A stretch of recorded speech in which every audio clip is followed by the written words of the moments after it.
안녕하십니까. 중앙선거방송토론위원회가 주최하고 솔브리지 국제경영대학 한국정치커뮤니케이션학회와 공동으로 주관하는 민주화 30년 미래 한국을 논하다 제13회 전국대학생 토론대회 결승전 진행을 맡은 이효진입니다. 예선과 본선, 4강전 등 열띤 경쟁을 뚫고 올라온 두 팀.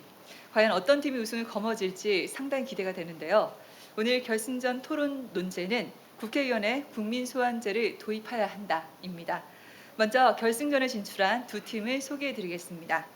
찬성팀은 슈퍼핫팀 성균관대학교 김사무엘, 최원석입니다.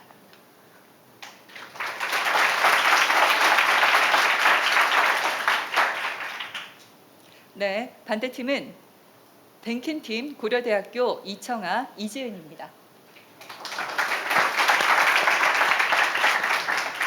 자, 찬성과 반대팀은 사전에 추첨으로 결정됐음을 알려드립니다.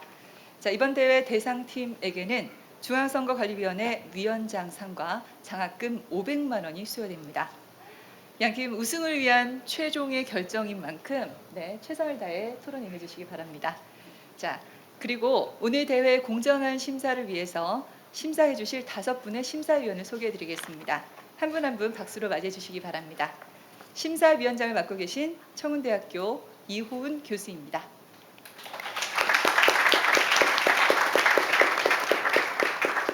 네, 이어서 심사위원을 소개하겠습니다. 남태균 중앙선거방송토론위원회 상임위원입니다.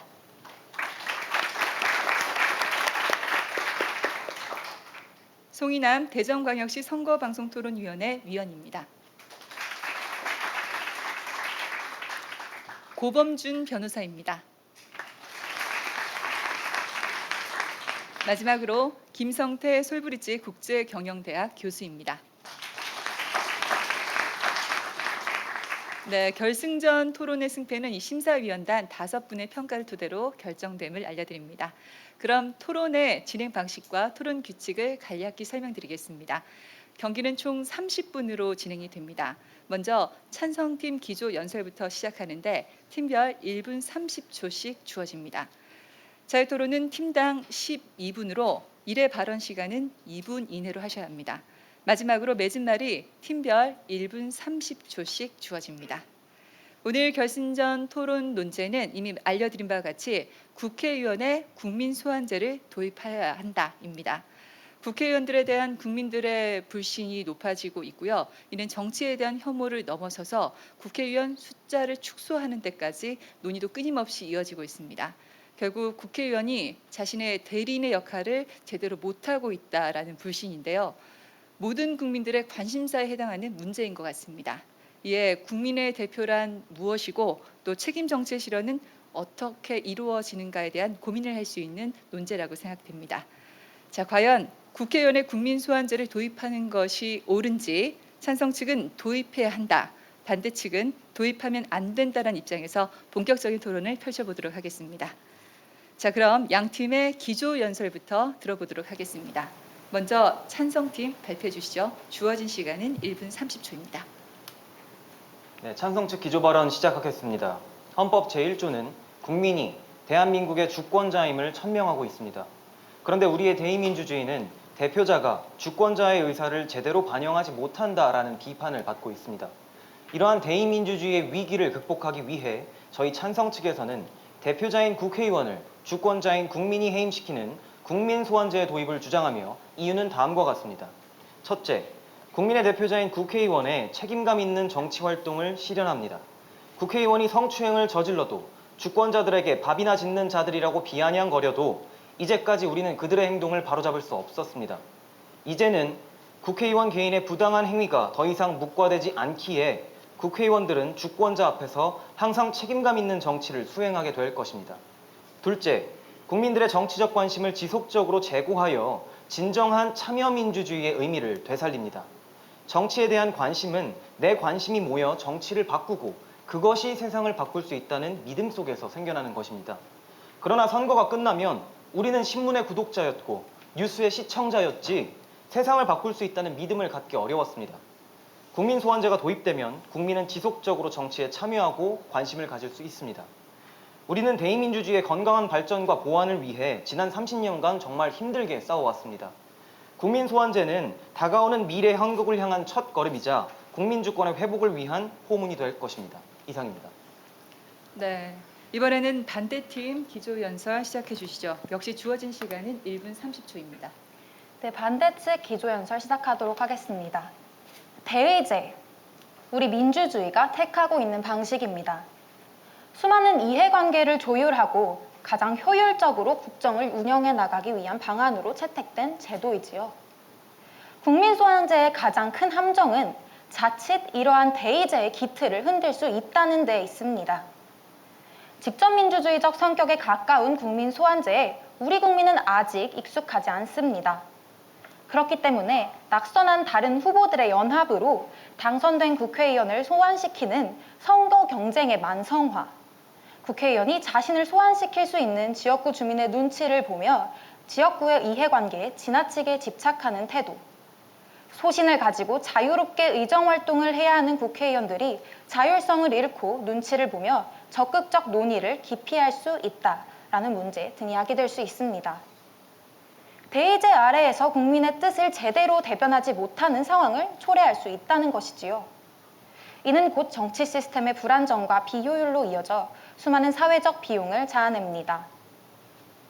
그러므로 국민 소환제는 아직 조금 더 고민해 보아야 할 조심스러운 문제라는 입장입니다. 이상으로 반대 측의 기조연설 마치도록 하겠습니다. 감사합니다. 네, 양 팀의 기조연설 잘 들었습니다. 그럼 자유토론을 시작하기 앞서 토론 규칙을 말씀드리겠습니다. 자유토론 시 1회 발언 시간은 팀당 2분을 넘지 못합니다. 전체 토론 시간은 팀원끼리 균등하게 배분하시기 바랍니다. 토론자는 정확하고 객관적인 사실과 증거만을 사용하되 토론 중에 제시되는 또 이용되는 자료에 대한 출처나 근거에 대해 제시 요구에 응해야 합니다. 이상의 시간이나 방식 또 규칙 등을 지키지 않을 경우에 감점 요인으로 작용합니다. 자, 그럼 지금부터 24분간 본격적인 토론을 펼쳐보도록 하겠습니다. 1회 발언 시간은 2분을 넘지 못하고 2분을 초과할 경우 감점을 받습니다. 자, 이번에는 반대팀부터 발언 시작하시죠. 네, 참여민주주의, 국민소환제를 도입해야 하는 근거로서 말씀해 주셨습니다. 하지만 저희는 오히려 참여민주주의, 직접민주주의에 가까워졌기 때문에 굳이 국민소환제를 도입하지 않아도 충분한 민의 반영이 가능하다고 주장하는 바입니다. 탄원서 제출, 촛불을 드는 광장의 촛불, 시민단체의 감시와 견제, 마지막으로 투표권을 통한 정당에 대한 심판, 이 모든 것들이 이미 충분히 민의를 반영할 수 있도록 마련되어 있는 세상입니다. 선거 경쟁 또는 국회의원의 국정 운영에 대한 참여의 과잉을 통한 방해, 이런 부작용들을 감수하고서라도 지금 국민소환제를 도입할 이유가 마땅히 없다고 생각합니다. 이에 대해서 어떻게 생각하시는지 말씀 듣고 싶습니다. 네, 말씀드리겠습니다. 직접 민주주의가 충분하다라는 말씀 해주셨어요. 그렇다면 직접 민주주의적 요소가 긍정적 요소가 있다라는 점, 따라서 대의민주주의의 한계를 보완한다는 긍정적인 그러한 부분에 대해서는 동의해 주신 것 같아요. 그러나 이것이 충분한지에 대해서는 재론할 필요성이 있다라고 분명히 말씀드리고 싶습니다. 저희는 이제 앞서서 반대 측에서 기조 발언을 가볍게 정리를 해보면 결국 다양한 문제들이 발생할 것이고 이것이 부작용이 굉장히 많이 초래될 것이다라는 우려를 표해 주시고 계신 것 같은데, 그렇다면 우리가 토론을 직접적으로 좀 더 들어가기 전에 반대 측의 입장을 하나 확인하고 싶습니다. 소환제도라는 것이 우리가 한 번도 도입돼 보지 않은 낯설은 제도는 아니거든요. 주민소환이라는 제도로 이미 존재하고 있죠. 그렇다면 반대 측께서는 현존은 존재하는 이 주민소환이라는 제도에 대해 찬성하시는 입장인지 반대하시는 입장인지 듣고 싶습니다.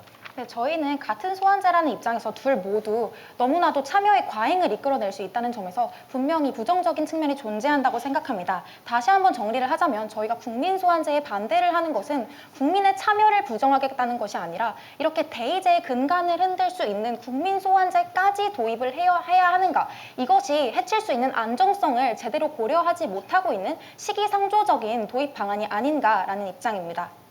네, 계속 말씀드리겠습니다. 그렇다면 결국 주민소환에 대해서는 반대하신다는 입장이신 것 같아요. 그런데 그걸 참여 과잉이라고 표현하셨거든요. 왜 그 민주주의에서 국민이 참여하는 것이 과잉이라는 표현으로 애둘러질 수 있는지에 대해서는 동의하기가 조금 어렵고요. 그렇다면 반대 측께서 그 말씀하신 기조연설에서의 발언과 다소 모순점이 있는 것은 아닌가 의문이 드는 것이, 결국 소환제도라는 거에 대해서 근본적으로 우려를 표하시는 것은 부작용인 것 같아요. 그러나 우리가 주민소환제도를 다시 들여다보면 지금까지 10년간 상당히 안정적으로 정착되어 왔고 오히려 이것을 확대하자는 논의가 있는 상황에서 왜 이것이 폐지되어야 하는지 반대되어야만 하는지 그리고 그렇다면 국민소환이라는 것은 도입될 수가 없는 것인지에 대해서 입장을 명확하게 표현해 주시길 부탁드리겠습니다. 네, 주민소환제가 제대로 시행되어 왔다는 입장이신 것 같은데요. 저희는 그렇지 않다고 봅니다. 2006년에 주민소환제가 도입된 이후에 지난 약 10년간 84건의 주민소환 투표가 발의되었습니다. 그러나 실제 실시된 것은 몇 건이었죠? 8건에 불과했습니다. 그리고 그중 개표에 이른 것은 단 3건인 것으로 나타났습니다. 즉 소환을 시키고 그것이 실제로 발의되는 과정까지 너무 필터링 되는 것이 많았다는 것이지요. 저희는 소환 자체가 너무나도 참여의 과잉으로 이끌어져서 오히려 안정성을 해칠 수 있다는 점을 이러한 점을 근거로 들어서 설명드리고 싶습니다. 첨언하겠습니다. 참여의 과잉이란 것이 참여를 많이 할수록 나쁘다는 것이 아니라 지금 현재 물론 모두들 국정 운영에 있어서 의견을 반영하면 그것은 그것대로 가장 좋은 방법일 것입니다. 하지만 현재 우리나라 국민 숫자 5,140만 명에 이릅니다. 그래서 우리는 대의민주주의를 채택한 것입니다. 네, 우선 답변을 드리도록 하겠습니다. 지금 반대 측께서는 이제 그 참여 과잉이다라고 말씀해 주셨는데 그렇다면 주민소환제가 84건이 시행되었고 그중에서 8건만 실제 투표로 나아갔다고 말씀해 주셨는데 그런 경우에 과연 84건만 이루어지고 8건만 통과되었다고 해서 그것이 제대로 이루어지지 않고 있는 것이라고 말할 수 있는지 그에 대한 부작용을 확신하실 수 있는지 실제로 주민소환제를 살펴보셨을 때 지방 정치의 혼란을 야기한 적은 별로 없었거든요. 그리고 이제 반대 측의 첫 번째 논거에 대해서 조금 더 깊이 살펴보고 싶은데요.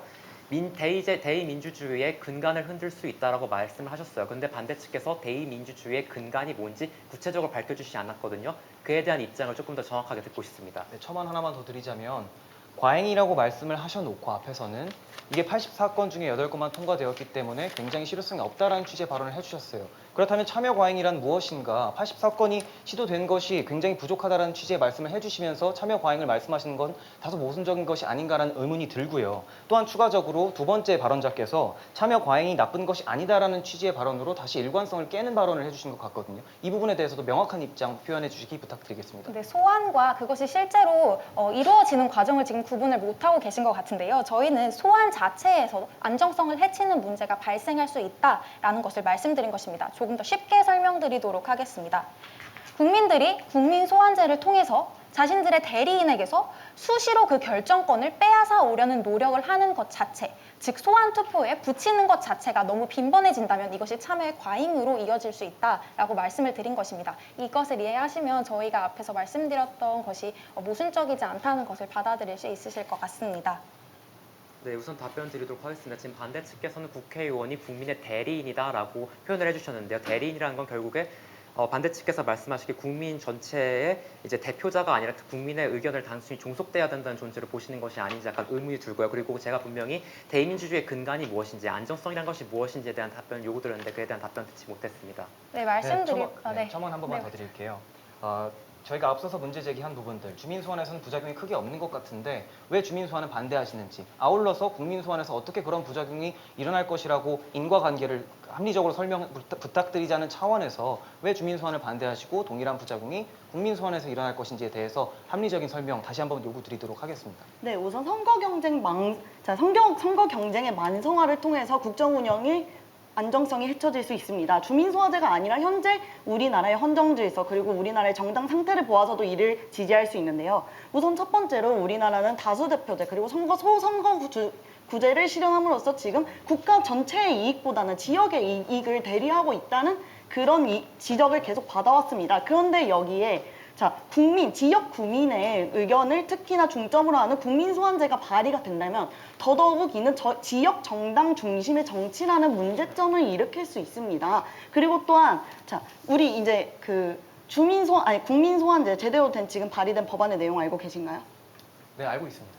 네, 지금 몇 %, 지금 과정 혹시 설명해 주실 수 있으신가요? 다양한 것들이 있기 때문에 여기서 모두 말씀드리기는 힘들 것 같고 계속 논의를 전개해 주시면 감사하겠습니다. 다양한 것들이 아니라 지금 우리나라에서 나와 있는 발의제 내용을 보면은 직전 총선 선거율의 15%에 해당되는 숫자를 지역구에서 충족을 시키면 발의를 할 수 있습니다.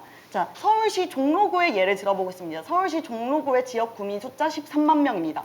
그리고 총선 선거율 지금 계속 2000년 이후로 50%대로 웃돌고 있습니다.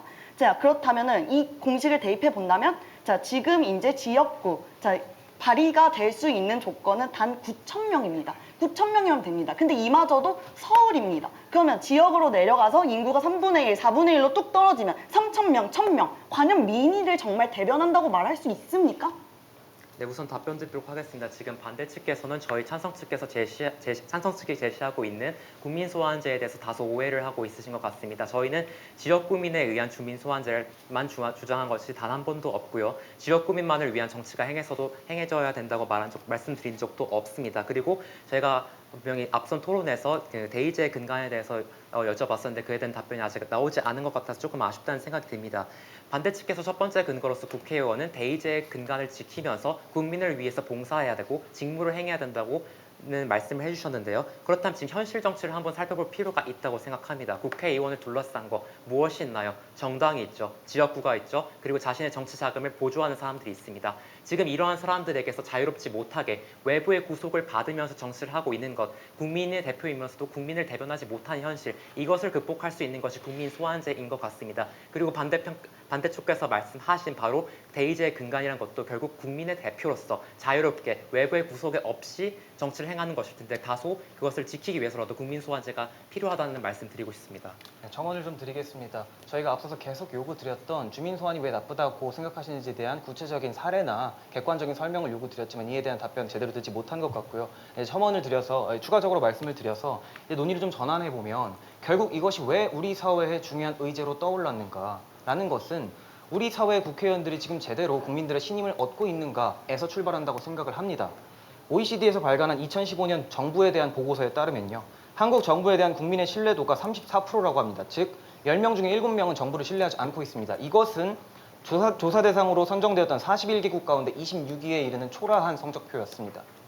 우리나라 국회의원들이 성추문에 휘말리고 막말을 하고 나서도 사실상 무소불위의 권력을 휘두르고 특권을 누리고 있는 이 현실에서 국민들은 과연 지켜봐야만 하는 것이며 어떻게 이 문제를 극복하는 것이 진정한 국민 주권을 회복하는 일이겠습니까? 네, 차근차근 답변 드리도록 하겠습니다. 먼저 주민 소환제가 왜 나쁜가에 대해 저희가 답을 안 해드렸다고 말씀을 하셨는데 처음 주민 소환제가 이야기가 저희 등장했을 때 이것이 80여 건이 발의되었음에도 불구하고 소환 청구가 되었음에도 불구하고 실제로 진행된 것은 2건에 불과. 즉 이것이 참여의 과잉을 나타내는 대표적 지표라고 말씀드린 바가 있습니다 이미.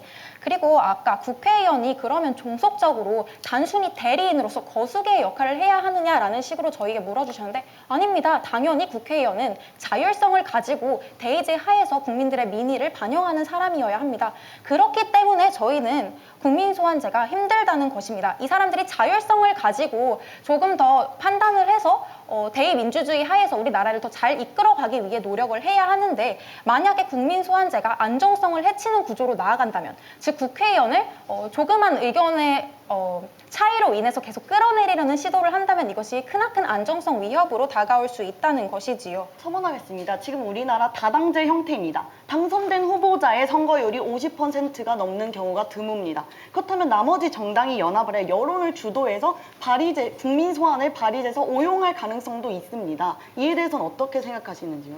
네, 일단 반대 측께서는 국회의원의 자율성과 정당 정치의 현실 모두 다 인정해 주신 것 같습니다. 하지만 국회의원 앞서 말씀드렸다시피 국회의원을 둘러싼 현실적인 제약 장치를 인정해 주시면서도 그 안에서 국민의 의사에 맞게 정치를 하라고 말씀해 주시고 있습니다. 그것이 어떻게 현실적으로 가능할지가 의문입니다. 정당의 지도부의 의견에 반하게 되면 상임위원회 배정, 그리고 발언 시간 배당부터 불이익을 각종 받게 되는데 어떻게 다른 제약 장치부터 구속을 받지 않고 자율적인 정치를 할 수 있을지 적어도 이런 경우에는 국민 소환이라는 명분이 필요하지 않을지에 대한 의문이 들고요. 또 더 나아가서 지금 찬성 측 반대 측 모두 국회의원이라는 것은 국민의 대표자로서 그 신뢰가 엄청 중요하다는 것을 모두 인정하고 있는 것 같습니다. 그렇다면 국회의원이 막말을 해서 예를 들어서 사퇴해야 된다는 여론이 국민 중에 51.5%라면 그것이 아무런 문제가 없다고 보시는지에 대한 답변 부탁드리겠습니다. 네, 이에 대해서 말씀드리고 싶습니다. 이것이 바로 국민소환제의 하나의 함정이라고 할 수 있겠는데요.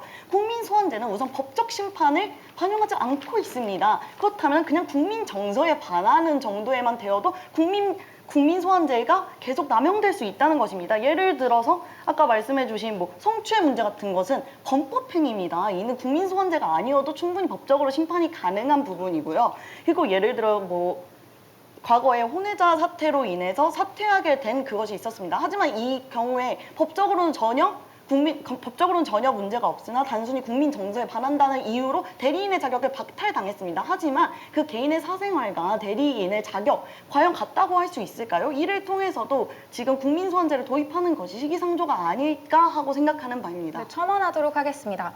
국민의 의사를 반영해야 한다. 당연히 동의합니다. 하지만 국민의 의사를 반영하는 것이 굳이 국민 소환제여야 하나라는 것을 저희는 항상 지금 계속 논지를 그렇게 지키고 있는데요.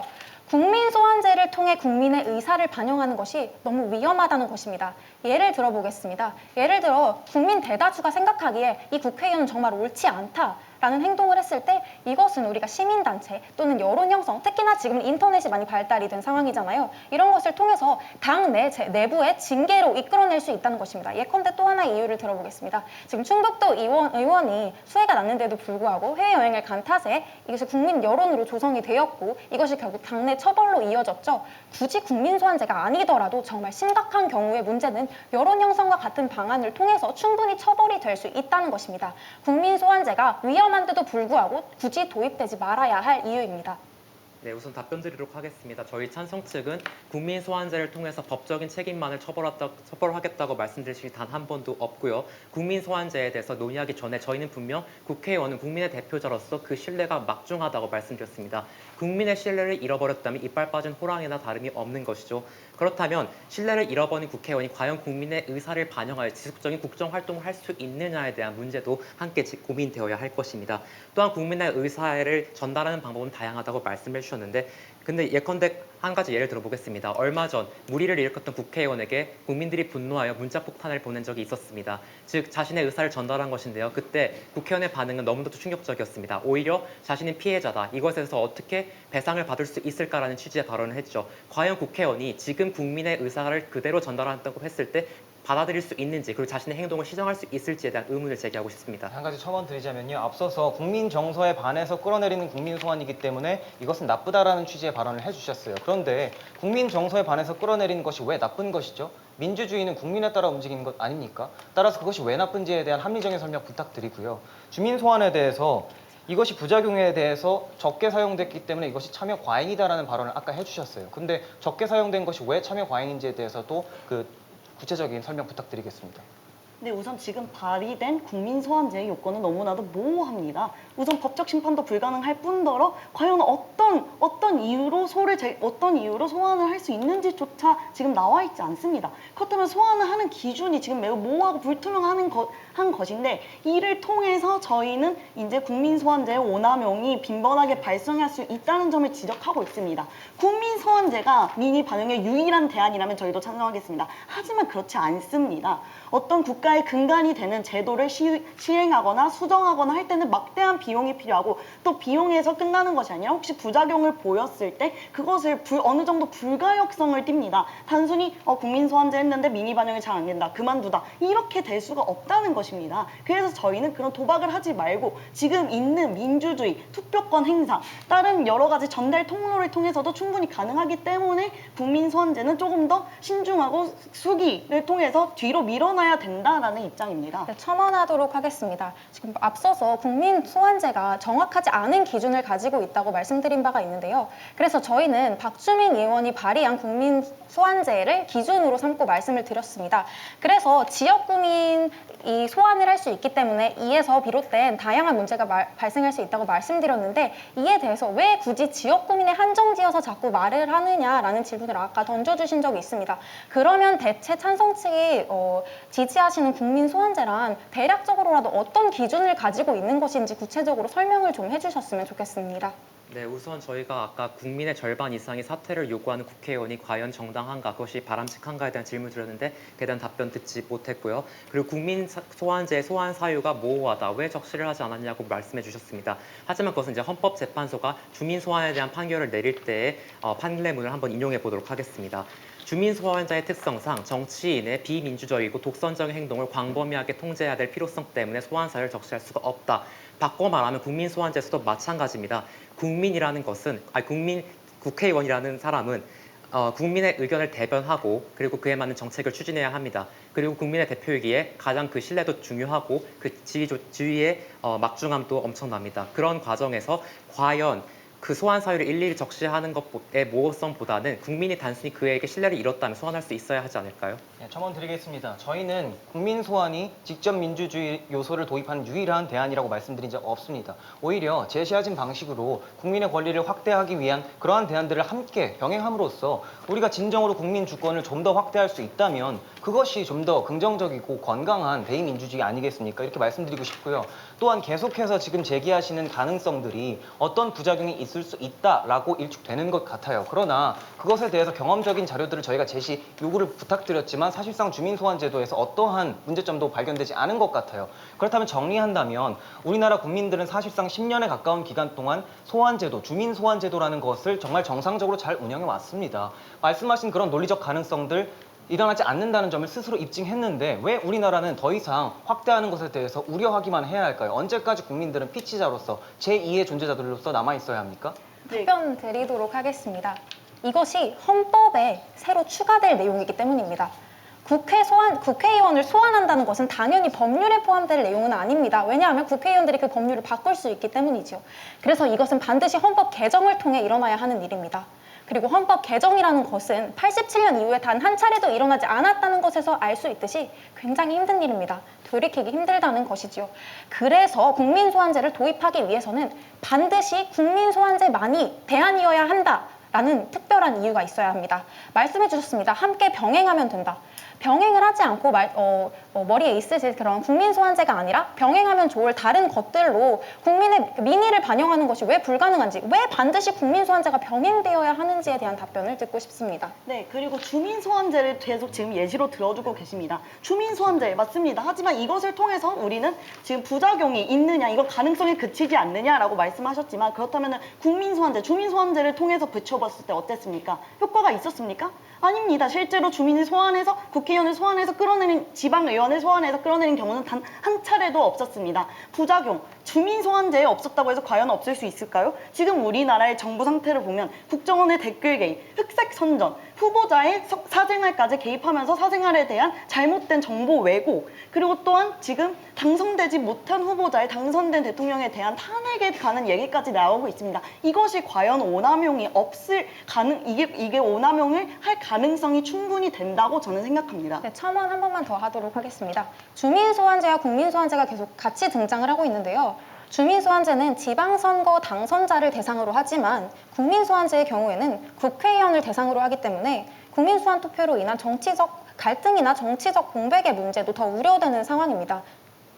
네, 우선 답변 드리도록 하겠습니다. 지금 헌법 개정이 어렵기 때문에 국민소환제가 도입이 어렵다고 말씀하신 것은 헌법 개정의 어려움으로 이제 국민소환제를 도입하지 말자는 취지의 발언으로 들리는데요. 그렇다면 국민소환제 정당성을 어느 정도 인정하신 거로 받아들이도록 하겠습니다. 그리고 이제 주민소환제에서 84건의 이제 발의안이 이제 진행되었다고 말씀해 주셨는데 그렇다면 이제 주민소환제의 그러한 역할을 이제 평가절하할 것이 아니라 84번 동안 국민이 정치에 대한 관심을 가졌다는 것으로 해석할 수가 있거든요. 그렇다면 그 소환제가 없을 때 애초에 무기력감만 느끼고 내가 문자 폭탄을 보내도 오히려 아무것도 반영되지 않는 현실보다는 우리가 나서서 뭔가 할 수 있을 때 좀 더 관심을 갖게 되지 않을까, 이 부분에 대한 답변도 부탁드리겠습니다. 네, 우선 헌법 개정이 어렵기 때문에 하지 말아야 한다가 아니라 그만큼 신중한 접근이 필요하기 때문에 이때까지 잘 이루어지지 않았다는 점인데 오해하신 것 같고요.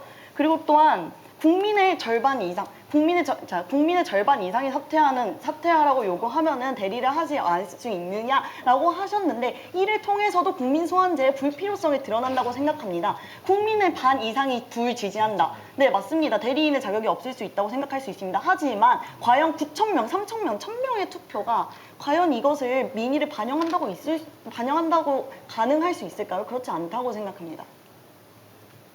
네, 발언 이어주시죠. 네, 이어서 말씀드리도록 하겠습니다. 결국 정리하면 지금까지 우리가 10년 동안 정치 실험을 통해서 확증적으로 확인한 국민들은 이것을 긍정적으로 선용할 수 있다라는 그러한 그러한 우리가 확인한 결과에 대해서는 크게 부정하지는 않은 것으로 알겠습니다. 그렇기 때문에 왜 국민 소환은 안 되는지에 대해서 가능성 차원이 아니라 합리적이고 인과관계에 근거한 객관적 설명을 다시 한번 요구드리도록 하겠고요. 헌법 개정 힘들다면 해야 합니다. 불가능한 것이 아니고 필요한 것이라면 해야겠죠. 그러한 취지의 발언에서 저희 앞선 토론자가 말씀을 드린 것이고요. 추가적으로 정치적 관심도 말씀드렸습니다. 지금 우리나라는 4년에 한 번씩 이루어지는 선거가 아니라면 사실상 지속적으로 시청자 혹은 독자로만 남아 있어야 합니다. 그러나 이것이 도입된다면 우리가 정말로 정치에 영향력 미칠 수 있는 힘을 갖게 되는 것이고 정말 우리가 그러한 힘을 가질 때만 그러한 정치에 관심을 지속적으로 유지할 수 있는 것이 그것이 진정한 참여민주주의 아니겠습니까? 지금 계속 부작용이 가능성에 그치는 것이고 합리적인 추론이 아니다라고 말씀하셨는데 그렇지 않다는 점을 아까 흑색 선전이나 지금 이루어지고 있는 정치 형태를 통해 충분히 설명드렸다고 생각하고요. 그리고 또한 네, 제가 첨언하도록 하겠습니다. 국민소환제는 대의민주주의에 가려 있어서 함정을 보완하기 위해 도입된 제도입니다. 하지만 저희는 이것이 오히려 대의민주제의 근간을 해칠 수 있다는 점에 주목을 하고 싶습니다. 즉, 지금 4년에 한 번씩 하는 선거에서나 무자격 정치인들을 솎아낼 수 있으면 다행인 셈이라는 것이지요. 그마저도 제대로 하지 못하면서 임기 중간에 바로잡으려고 하는 것은 자칫하다가는 빈대 잡으려다가 초가삼간 다 태우는 꼴이 될 수 있지 않을까라는 우려를 표하는 바입니다. 감사합니다. 네, 우선 답변 드리도록 하겠습니다. 지금 반대 측께서 우려하시는 부작용이 구체적으로 어떤 것인지는 구체적인 입증이 이루어지지 않아서 아쉽고요. 설사 그러한 부작용이 일어난다고 해봅시다. 하지만 지금 국민소환제의 권한이 국회의원에게 있다면 그러한 문제가 발생하겠죠. 하지만 국회의원에게 있는 게 아니라 국민에게 있고 많은 수의 국민의 동의가 필요합니다. 과연 이것이 정쟁의 도구로서 전락할 수 있을지에 대한 의문점에 대한 답변을 마무리 발언에서 해주시기 바라고요. 또 추가적으로 말씀드리자면 아까 분명히 국회의원은 신뢰가 중요한데 그 신뢰를 잃은 국회의원이 과연 계속 정당함을 유지할 수 있을까? 4년을 기다려야 하는가에 대한 구체적인 답변 요구드렸는데 이에 대한 답변 없으셨습니다. 이에 대한 답변도 부탁드리겠습니다. 네, 남은 시간 7초입니다. 반대팀 사용하시겠습니까? 네, 괜찮습니다. 네. 사용하겠습니다. 네. 네. 저희는 지금 안정화에 대해서 여러 가지 유형을 설명드렸는데 대답을 듣지 못했다고 하고 계십니다. 만성 선거 경쟁, 지역의 이해관계만을 대비. 네, 여기까지입니다. 네, 만성적인 선거 경쟁 이야기 저희가 이름을 들었지만 구체적으로 그것이 어떤 내용인지 지금 어떤 형태로 나타나고 있는지에 대한 답변이 없어서 조금 아쉽다는 생각이 듭니다. 정리하자면 지금 반대 측께서는 국민 소환제가 대의민주주의의 근간을 흔들 것이다 라고 말씀해 주셨는데 그 근간에 대한 구체적인 정의를 내려주시지 않았고요. 국회의원이 국민의 대표로서 국민의 의사를 반영하여 국가 전체의 이익을 위해서 복무해야 할 때 다른 구속들로부터 벗어나 국민에게 충실할 수 있는 국회의원의 국민 소환제가 왜 도입돼서는 안 되는지 그것이 진짜 우리에게 필요한 것이 아닌지에 대한 생각을 해봐야 할 것입니다. 이상입니다. 네, 여기까지입니다. 네, 양팀 모두 결승전답게 정말 뜨거운 토론이었습니다. 이제 각 팀당 1분 30초의 매진만 시간을 드리도록 하겠습니다. 각 팀의 논리와 주장을 확실하게 전달할 수 있는 마무리 발언. 먼저 반대팀부터 해주시죠. 네. 대의민주주의의 근간. 저희는 그것을 국민들이 뽑아서 국민의 의견에 대리하지만 그 와중에서도 소신을 가지고 국정을 운영하는 것. 그것을 대의민주주의라고 했습니다. 자, 민주화는 이행의 단계를 거쳐서 공고화의 단계로 가야 합니다. 그래야만 민주화가 정착됐다고 말합니다. 하지만 우리나라는 아직 공고화의 단계에 이르지 못했다고 합니다. 네, 공고화는 실질적으로 선거를 통해 국민들의 목소리가 반영되는 것을 이릅니다. 공고화는 실질적으로 선거를 통해 국민들의 민의가 반영된 것을 이르지만 지금 이미 국민소환제가 도입되기 이전에 국민의 목소리가 선거제도를 통해서 충분히 반영되지 않고 있다는 점입니다. 즉 아직 대의민주주의가 공고화되기도 전에 대의민주주의의 근간을 해칠 수 있는 국민소환제가 도입된다면 그것은 우리나라의 민주화의 공고화의 단계를 방해하는 것이 될 것입니다. 네, 국민이 주인이 되는 나라.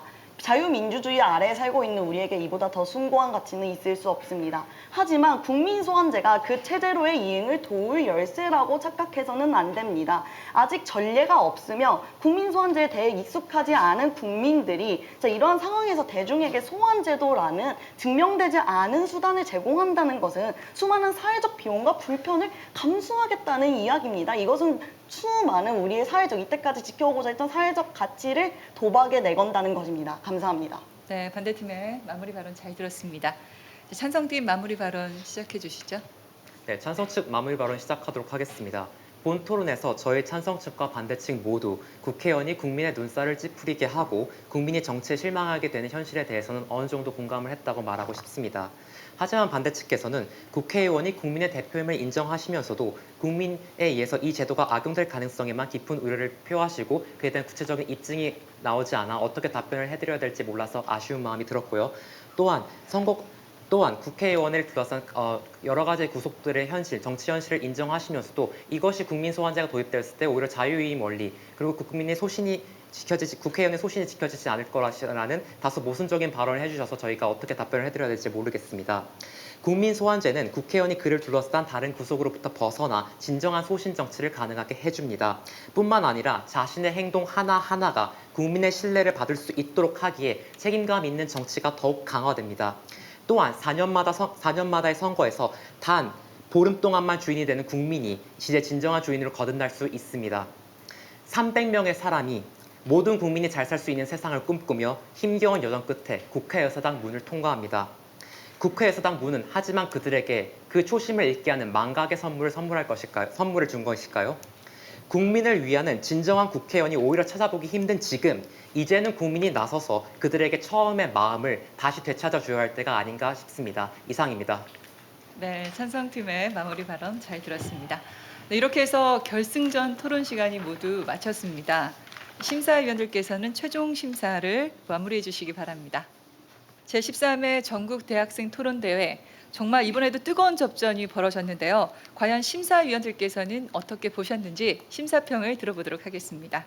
먼저 우리 고범준 변호사께서 말씀해 주시죠. 예, 두 팀 모두 토론대회 결승전 하시느라 고생 많으셨습니다. 제가 6년 전에 제7회 전국대학생 토론대회에서 바로 이 결승전 무대에 있었는데 지금 이 자리에서 결승전 무대를 보니까 좀 감회가 굉장히 새롭습니다. 이 자리까지 오는 게 얼마나 힘든지 그리고 지금도 얼마나 힘든지 잘 알고 있기에 정말 고생하셨다는 말씀 드리고 싶고요. 자, 간단하게 심사평을 좀 몇 가지 해보자면요. 우선 토론을 준비를 할 때는 과연 이 논제가 왜 나왔을까를 먼저 생각을 하셔야 됩니다. 그런 측면에서 봤을 때 반대 측에서 여러 가지 이야기를 했잖아요. 이런 청원을 하던가 촛불을 들던가 이런 걸로 현재로서도 충분히 우리는 이야기를 낼 수 있다. 근데 이런 상황임에도 불구하고 이 논제가 이슈가 되고 있어요. 그러면 그런 상황이 현재 있음에도 불구하고 왜 이 논제가 나왔을까라는 것까지 찬성 측이 나왔다면은 충분한 반박을 해줄 수 있었을 것 같은데 거기서 막혀버렸던 것 같아요. 그래서 그게 좀 아쉬웠고요. 이제 두 번째로는 논증입니다. 논증은 이제 크게 저는 이제 주장, 이유, 근거로 구성이 돼야 된다고 하는데 주장은 이제 국민 소환제 도입해야 한다가 주장이겠죠. 그러니까 이유는 쉽게 말하면 왜입니다. 왜 국민 소환제를 도입해야 되니?라고 했을 때 찬성 측은 책임감 있는 정치활동 수행, 국민의 정치적 관심 제고 이런 것들을 말해줬어요. 마지막으로 근거를 대주셔야 됩니다. 근거는 어떻게 그게 가능한데 정말 그게 돼?를 말씀해 주셔야 되는데 여기서 문제는 그런 근거까지 나아갔는가? 혹시 나아가지 못했다면은 왜 나아가지 못했는지를 한번 좀 생각을 해보셔야 될 것 같아요. 그 부분은 좀 심사 결과랑도 직결돼 있기 때문에 제가 거기까지는 좀 대답을 좀 유보하도록 하겠습니다. 마지막으로 세 번째는 전 이 논의가 나올 줄 알았는데 제가 참관도 몇 경기를 했는데 이 논의는 나오지가 않더라고요. 토론 중에 조심하셔야 될 것 혹은 활용하셔야 될 것 중에 하나가 혹시 같은 걸 다르게 말하진 않는지 혹은 다른 걸 같게 말하진 않는지라는 고민까지 나가셨다면은 조금 더 깊이 있는 토론이 되지 않았을까 싶습니다. 네, 고생하셨습니다. 네, 심사평 감사합니다. 다음으로 김성태 솔브리지 교수께서 해주시죠. 네, 고범준 변호사님 말씀하신 걸 잘 들었는데요. 제가 그 반대측 토론하는 걸 들으면서 뭐가 조금 약간 부족하다 그 느끼면서 생각해 보니까 아마 반대를 하고 있지만 반대측 스스로도 이게 확실하게 반대를 못하고 찬성 쪽에 좀 이 심정적으로 더 가 있는 것이 아닐까. 그러다 보니까 이게 반대의 어떤 논리를 명확하게 펴는데 조금 성공적이지 못하고 있는 것이 아닐까라는 그런 제가 나름대로 추측을 해봤고요. 그러다 보니까 자신의 논리를 스스로 모호하게 만드는 그런 발언을 가끔씩 하면서 상대편에게 어떤 공격의 빌미를 주는 그런 경우도 발생했고 찬성 측의 경우는 그러한 어떤 위치적인 유리함을 점하면서 노련하게 운영한 측면이 있지만 그렇지만 그럼에도 불구하고 좀 공격의 날카로움이 좀 부족하지 않았나 하는 그런 생각을 해보고 오히려 어떤 그 토론의 기술에 있어서 우리 반대측 지금 댄켄 같은 경우에는 어떤 고조장단을 좀 활용하면서 좀 효율적으로 말씀을 했는데 우리 슈퍼핫 쪽은 그런 것을 조금 더 활용해서 강조할 걸 더 강조하고 약간 좀 더 느리게 이야기하면서 이해를 돕고자 하는 것. 그러니까 상대편을 지적하면서 그걸 말했는데 처음 듣는 청중은 그게 왜 그런지 따라가기 조금 힘든 측면도 있지 않았나 그런 생각해 봅니다. 예, 수고하셨습니다. 네, 심사평 감사합니다. 마지막으로 이 심사위원장께서 심사평 해주시죠. 뭐 짧게 뭐 심사평을 한다면 찬성팀 슈퍼하시죠. 팀워크도 우수하고 토론 스킬도 좋고요. 침착함도 그리고 유연성까지 돋보였습니다. 그리고 반대팀 팀 이름이 생각하다인가요? 아닌가요? 예. 열정적인 스타일, 호소력 있는 주장, 풍부한 사례, 준비된 팀이구나 이런 생각을 했습니다. 하지만 심사이기 때문에 좀 아쉬운 점, 좀 보완이 됐으면 하는 부분을 말씀드리고 싶습니다. 결승전인 만큼 기대도 있었고 사실의 주장도 중요하지만 토론의 최종 목적지가 어디일까요? 어쩌면 재미일 수도 있습니다. 예. 즐거움을 주는 유머, 은유를 사용하는 이런 재미있는 스토리텔링도 기대했는데 그런 부분은 결승전에서 좀 보이지 않았다라는 생각을 했습니다. 앞으로 기대하겠습니다. 토론의 이 불모지인 한국 사회에서 토론을 통해서 화합하는 건전한 우리 사회의 미래를 여러분을 통해서 꿈꿔 보겠습니다. 수고 많으셨습니다. 네, 심사평 감사드립니다. 이상으로 제13회 전국 대학생 토론대회 결승전을 모두 마치겠습니다. 양 팀은 서로 격려의 의미로 나와서 악수를 부탁드립니다.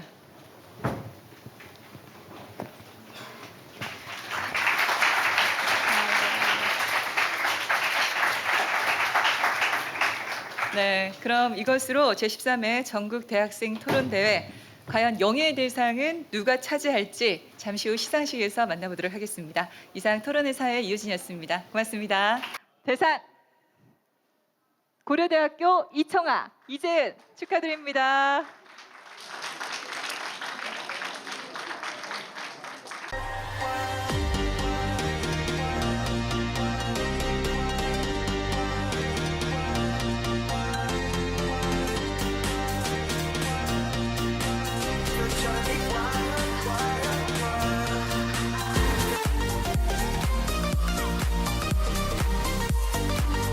이번 그 토론 대회가 그래도 가장 우리나라에서 행해지고 있는 토론 대회 중에서 권위 있는 대회라고 들었고 그렇기 때문에 한번 토론 동아리 회원으로서 그리고 대학생으로서 졸업하기 전에 추억을 한 번쯤 남길 수 있지 않을까.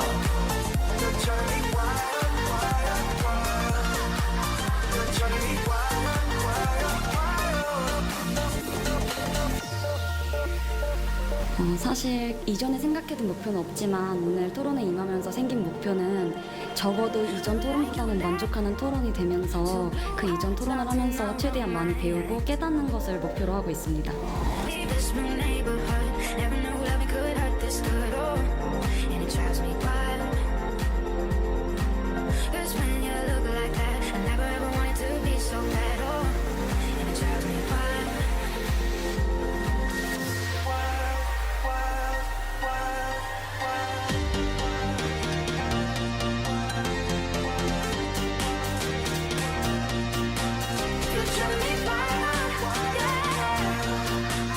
You're trying to be